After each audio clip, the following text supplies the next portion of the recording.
Investors continue to be confused by phony numbers.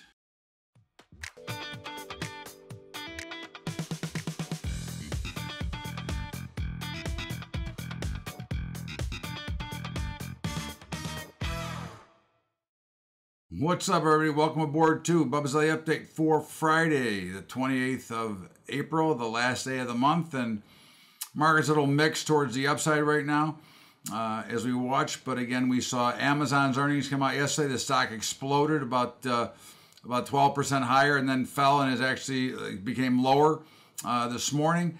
But again, I think the continuation of under-promising and over-delivering phony numbers is always a problem, and it creates a false narrative. But we'll see what happens. In the meantime, as I said, markets are now, all the indexes are now up. We are along the Dow, we are along the NASDAQ, we are short the S&P, we're short the Russell.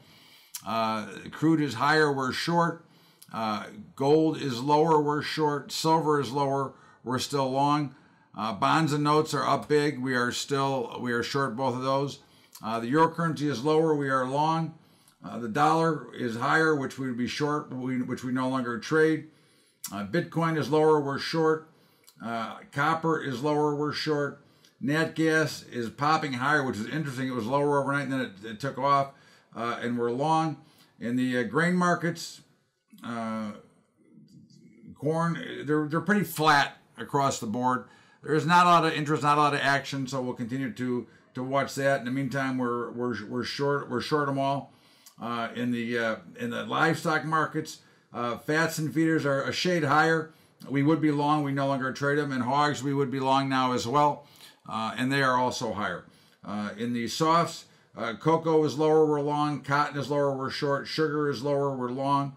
OJ is higher, we're long, and coffee is lower, and we are short. So it's kind of a mixed bag. It's kind of like my draft last night, pretty shitty. But whatever it is, it is. And in the meantime, don't forget about our sponsors, Capital Trading Group, Trade Your Brokerage on the sides, and of course our high school program. And have a nice weekend, everybody. And until Sunday, Bubba's Bottom Line, have a great weekend. Enjoy. Just be careful. Markets are very challenging right now. So just be careful out there. We'll talk to you on Sunday or Monday. Have a good weekend, everybody.